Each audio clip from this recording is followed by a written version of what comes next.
Hi hello నమస్తే welcome back to my YouTube channel Deepti Ram 19. ఈరోజు video అయితే వినాయక చవితి రోజు నేను పూజ ఎలా చేసుకున్నాను అనేది చూపించబోతున్నాను. పెద్దగా ఏమీ కాదు, నాకు తెలిసిన విధంగా సింపుల్గానే చేసేసుకున్నాను అనమాట. ఇంకా కొద్దిగా ఇలా బ్యాక్ సైడ్ కర్టన్ అది కట్టి కొంచెం డెకరేట్ అయితే చేశాను. తర్వాత కిందన పసుపు రాసి ముగ్గులు అవి పెట్టేసుకున్నాను అనమాట దేవునికి రెడీ చేసే దగ్గర. నెక్స్ట్ ఈ వినాయకుడిని అయితే మా చిన్నోడు రెడీ చేశాడనమాట. పసుపు పిండితో మేము రెడీ చేసుకున్నాము. ఈసారి అయితే బయటేమీ విగ్రహం ఇలా కొనుక్కొని తీసుకురాలేదన్నమాట. ఎందుకంటే మాకు ఇక్కడ వాటర్ అనేది కొంచెం దగ్గరలో ఏమీ లేదు నిమజ్జనం చేయడానికి. అందుకని ఇంకా బయట కొన్నివైతే అంత తొందరగా ఏమీ కరగవు కదా, అందుకని చెప్పేసి ఇంట్లోనే రెడీ చేసాము. ఇలాగా మట్టితో చేద్దాం అనుకున్నాము, కానీ వర్షం పడటం వల్ల ముందు రోజు ఇంకా మట్టి అంతా బురదగా ఉందని చెప్పి ఇంక మట్టి తీసుకురాలేదు. ఇలా పసుపు పిండిని యూజ్ చేసి రెడీ చేసుకున్నాం అనమాట. చూడటానికి చిన్నదిగానే ఉంది, కానీ మంచి కళ వచ్చింది వినాయకుడిలో. నాకైతే బాగా నచ్చిందనమాట. మీరు కూడా చూసి ఎలా ఉందో కామెంట్ చేయండి మా బుజ్జి వినాయకుడు అనేది. తర్వాత ఇంకా 5 రకాల పువ్వులు పెట్టేసి దీపం అయితే వెలిగించేసాను. నెక్స్ట్ ప్రసాదాలు అయితే 3 రకాలే చేశాను అనమాట. ఈసారి శనగలు అలాగే పాల ఉండ్రాలు పాయసం చేస్తారు మా సైడు, అదే చేశాను. అలాగే కుడుములు కూడా చేశాను. వడపప్పు, బెల్లము, ఫ్రూట్స్ ఒక 5 రకాలు పెట్టాను అనమాట. నెక్స్ట్ వినాయకుడికి చాలా తెలివితేటలు బుద్ధి ఉంటుంది అంటారు కదా, అది కూడా మా పిల్లలకి కొంచెం రావాలని చెప్పి వాళ్ళ బుక్స్ అయితే పెట్టాను అనమాట. పెట్టిన తర్వాత ఫైనల్గా ఇలా బ్యాక్ సైడ్ అయితే సింపుల్గానే చేసాము. మామిడాకులు పూలు పెట్టి ఒక దుపట్టా పెట్టి దానిపైన అలా అరేంజ్ చేశాను. ఇంకా ఇలా అయితే పూజ అంతటిని ప్రిపేర్ చేసుకున్నాము. పక్కన వాటర్ పెట్టి ఇంకా పూజనైతే ఇలా రెడీ చేశాను అనమాట.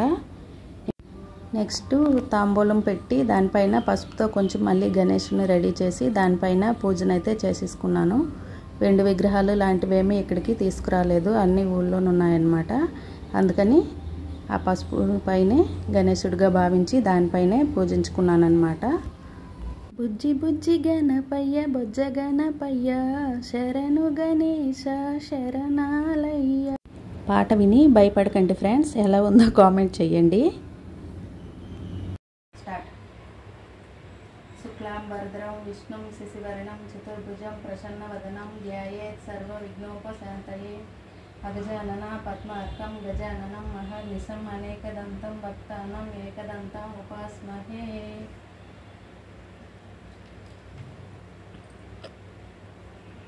ఇలా అయితే పూజనైతే స్టార్ట్ చేసాము. తర్వాత 108 మంత్రాలతో వ్రతకథను అయితే చదువుకున్నామన్నమాట. అంటే మొబైల్లోనే పెట్టాము, అందువల్ల వీడియో తీయలేదు.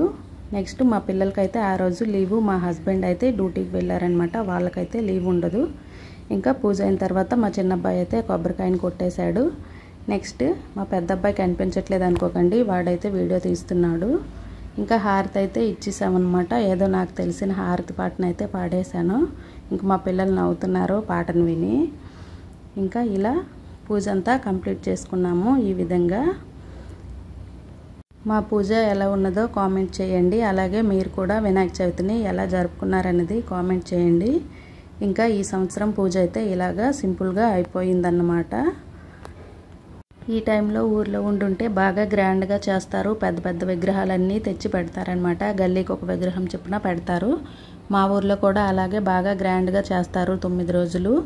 అవన్నీ కూడా మేము మిస్ అవుతున్నాము, కానీ ఎక్కడ ఉంటే అక్కడ అడ్జస్ట్ అవ్వాలి కదా, ఆ విధంగా. అందుకని ఇలా అయితే గణేశుని పూజని ఈసారి ఇలా చేసేసుకున్నాం అన్నమాట. ఇంకా ఆ రోజు పూజ అయిన తర్వాత ఈవినింగ్ అయితే మాకు వెల్ఫేర్ మీట్ ఉండిందనమాట, ఫ్యామిలీ వెల్ఫేర్ మీట్. అందుకని దానికి వెళ్ళి వచ్చేసరికి ఇంకా లేట్ అయింది. వీడియో అనేది అప్లోడ్ చేయడానికి, ఎడిటింగ్ చేసి అప్లోడ్ చేయడానికి కొంచెం లేట్ అయింది. మా పూజ ఎలా ఉన్నదో కామెంట్ చేయండి. పెద్ద పెద్ద విగ్రహాలు తీసుకొచ్చి పూజ చేయలేకపోయినా నాకు తోచిన విధంగా దేవుడికి ఎంతో ఇష్టమైన పసుపుతో గణేశుని చేసి పూజించుకున్నాననే సంతృప్తి అయితే నాకైతే కలిగిందన్నమాట. ఇంతేనండి ఈ వీడియో. ఈ విధంగా వినాయక చవితి అయితే కంప్లీట్ చేసుకున్నామన్నమాట. ఈ వీడియో కనుక మీకు నచ్చినట్లయితే లైక్ చేయండి, షేర్ చేయండి, కామెంట్ చేయండి. అలాగే నా వీడియోని ఫస్ట్ టైం చూసినట్లయితే సబ్స్క్రైబ్ చేసుకోండి. ఇప్పటి వరకు వీడియో చూసినందుకు thank you so much. Bye friends.